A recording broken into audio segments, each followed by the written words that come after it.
Just a quick reminder, you guys, if you're in the Austin area, come out on October 13th to Texas Card House Austin. If you're in San Antonio, come out on October 20th and 21st to Rounders Card Club. I'll be there both days.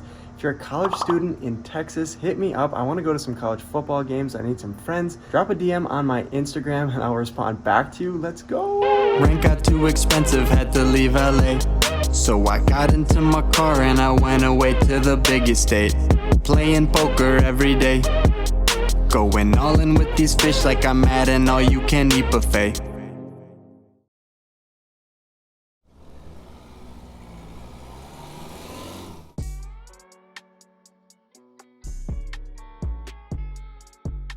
We're in the heart of West Texas, baby. We make the 2-hour drive south from Lubbock to Midland, Texas, and find ourselves in the middle of oil country. Check out some of the town.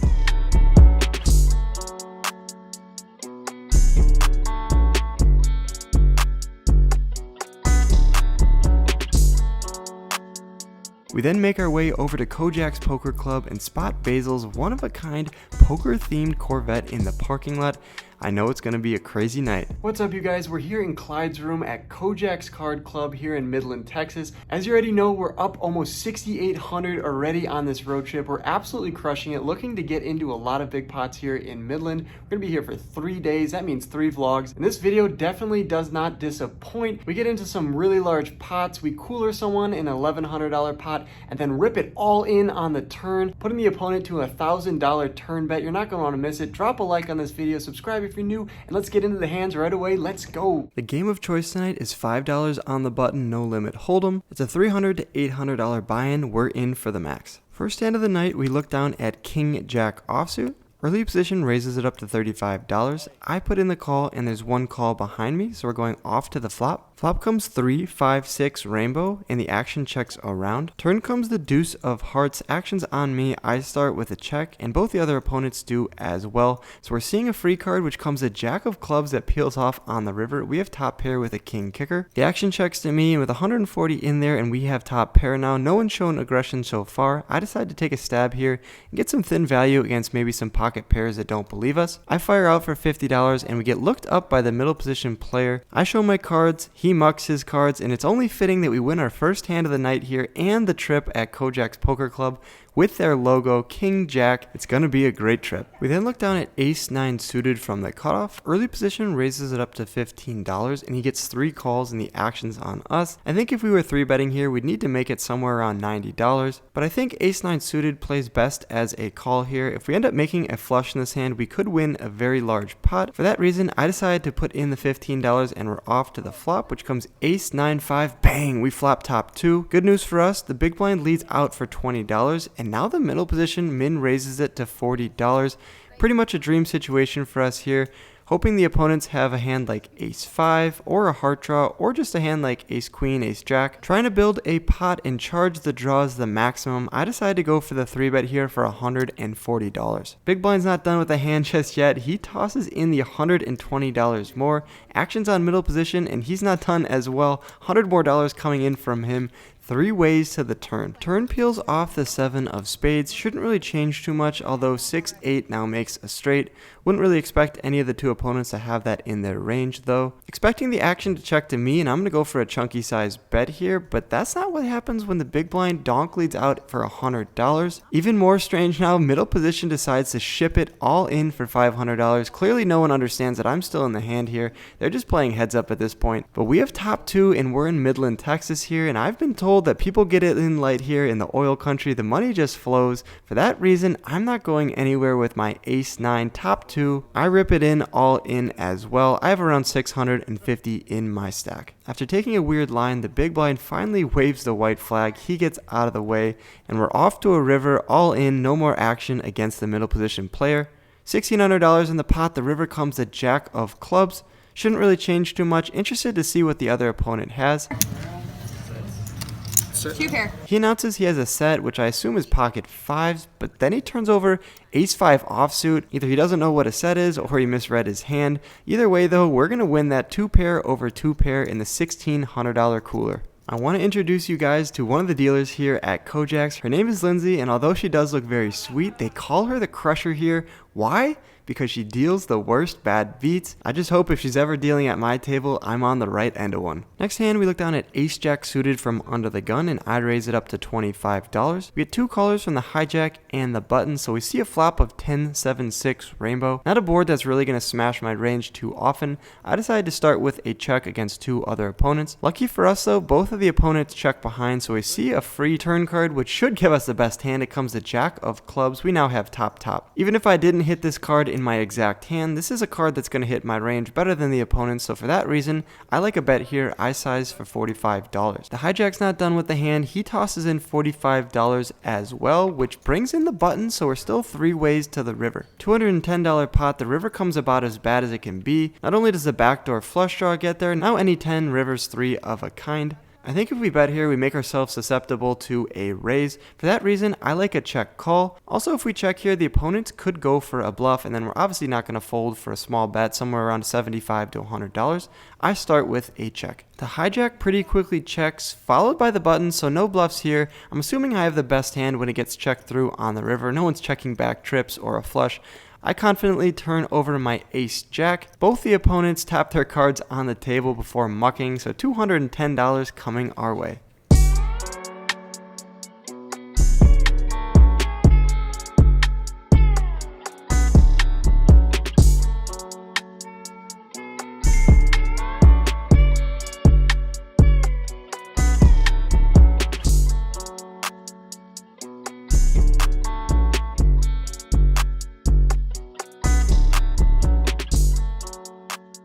New table, pretty much the same cards. Ace jack suited, this time of the club variety.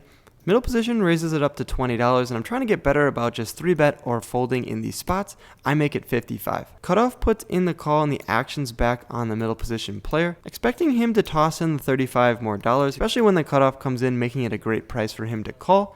That's not what happens though. He only has around $200 in his stack, and he says now's the time. He wants to play for all of it. He rips it all in for $200. The action's back onto me, and we have a decision. Do we just call the $200 bet, or do we go for a big play and rip it all in, trying to get heads up with this one player? I think the latter is a better option, and the reason is the cutoff just cold called my $55 bet.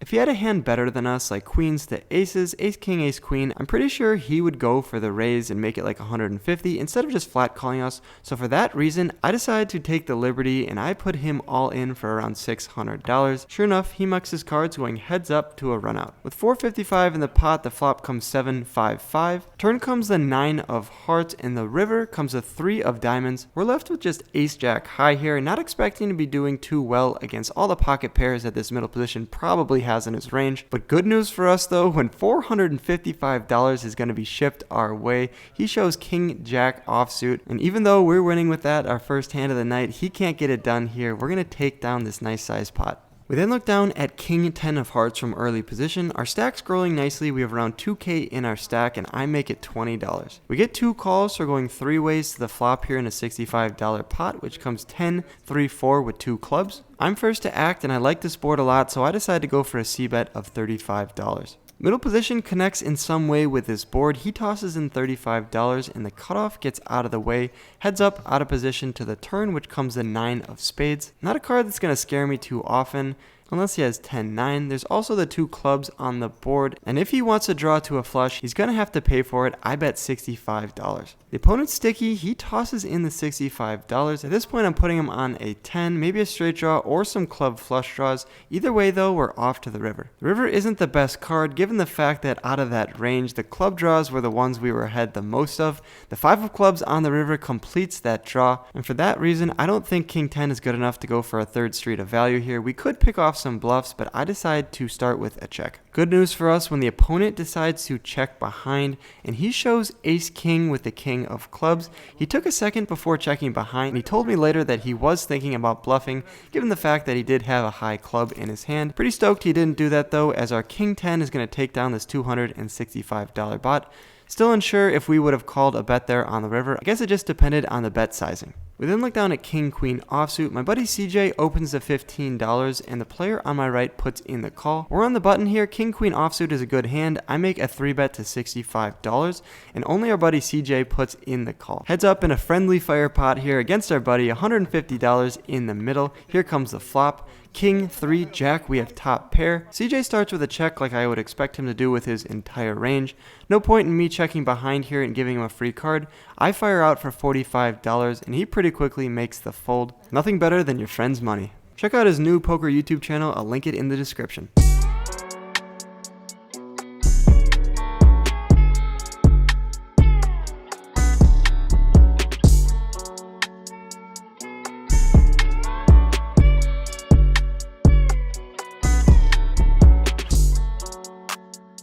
$2,100 in our stack, we look down at pocket 10s and I raise it up to $35. No shortage of action here. We get 3 callers, so we're going off to a flop 4 ways here with a very vulnerable hand like pocket 10s. Looking for a pretty safe board with no overcards to our 10s, and that's exactly what the dealer delivers. Comes 8-4 deuce with 2 clubs. The action checks over to me and I think this is a pretty safe board. If anyone has a draw or some overcards, they're going to have to pay for it. I fire out 3 green chips, $75. The cutoff finds something interesting about this board and he tosses in 3 green chips as well. And now the button's getting a pretty good price and he calls as well, so we're going 3 ways to the turn. Turn now comes the Jack of Hearts, which isn't the best card. It's an overcard and someone could have the Jack of Clubs in their hand. Pocket 10s is pretty vulnerable. I decide to start with a check and probably go for a check call. Cutoff has the same idea and so does the button, so we're going to see a free river card which comes the Jack of Clubs. It's an interesting card because it pairs the Jack, making it less likely that somebody has one. However, now the front door flush draw is complete. It gets there. We do have the 10 of clubs in our hand blocking some of the flushes, although I do think the way the opponents have played this hand is indicative of a flush. I start with a check. The opponent in the cutoff now decides that he wants to start betting. The Jack of Clubs is a great card for him. I guess he fires out for $105. When the button gets out of the way, the action's on me, and although the front door flush draw now gets there, we still have a pair, and that's pretty hard to make in Hold'em, and after I check the turn and the river, my action could look pretty weak. I decided to flick in the call here. We might be lighting money on fire in the long run, but in the short run, it's a great call. He was making a bluff with the ace of clubs in his hand. Ace 3 offsuit is no good, sir. Pocket 10s is going to take down this $575 pot. Happy I flicked in the call there and made the opponent show the bluff. Let's go. Our stack's going pretty nicely of $2,500 in our stack off of our $800 buy-in, and we look down with pocket jiggities. I'm first to act. It's late in the night and I raise it up to $30 from the under the gun position, and the people were right about Midland. We get 4 callers, so going 5 ways to the flop. $150 in the pot. The flop comes pretty nice for us. 9-8-3 with 2 diamonds. We have an overpair. Against a bunch of other opponents, I think a check is fine, although Jacks is a pretty vulnerable hand here. There are some straight and flush draws and overcards. We don't want to see it get checked through. For that reason, I bet out for $55. Middle position goes for an interesting line and raises to $155. Although this is a strong bet, I don't necessarily think we can fold just yet. First off, it's only $100 more to us, and there are a lot of draws out there. If you had a combo draw, something like Jack 10, maybe Jack 10 of diamonds even, he would definitely be going for a raise here. Sure, he could have a set or 2 pair like 8-9, but for $100 more, I toss in a black chip and we're off to the turn. If we were nervous on the flop, the turn alleviates all of that stress. It comes a Jack of Hearts. Bang! We turn top set. $460 in the pot, and no reason for me to donk out into the opponent here who raises on the flop. I start with a check. The opponent now bets out for $230. Very good news for us as he didn't check behind and let a free card peel off for the river. The action's back onto us and we have an interesting decision. Do we just flat call here and check it over to him on the river? I think that's a pretty bad play. He might check behind a hand that we could have got value from. For that reason, I decide that a raise is the best play here. Now it's just a decision of bet sizing. How much would you guys make it here in this exact spot? The opponent has around $1,000 behind. There are a lot of draws out here, and if he has a set or 2 pair, I'm thinking he's probably going to have to call it off if we rip it all in. So that's what I decided to do. I have pocket jacks here. We have a set. Happy to take down the pot right now. I put him to the ultimate test and shove all in. He tanks for a very long time. He looks pretty distressed. This is a pretty gross spot if he had any sort of combination of flush and straight draws. I don't really think he's getting the best price to call for those. If he had a set, he'd probably call us off by now. But ultimately, he comes to a decision, and the decision is to fold his cards. A miracle turn card ships us this pot here. I'm running super good in my first night here in Midland, Texas. The opponent later told me that he had 8-9 for a flop 2 pair. Interesting that he decided to fold on that turn, but ultimately it was a good fold. Nice fold, sir. And we're going to start to rack up our monstrosity of chips and head to the cage.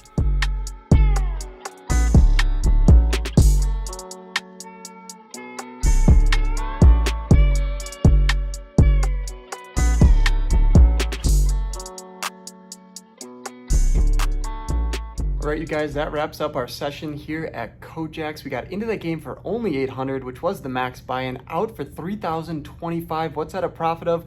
$2,225, bringing our road trip total up to over $9,000. We're crushing it. Drop a like right now for the run good. We are doing so good, and I really appreciate all the support. Share this video with a friend. I don't usually ask for that, but that little gesture helps grow this channel, and it makes me really happy. I like sharing my content with you guys, seeing you guys out here in Texas and all across the country. As always, thanks for watching. I hope you guys run as good as I'm running on the felt. As always, I'll catch you guys in the next video. Peace!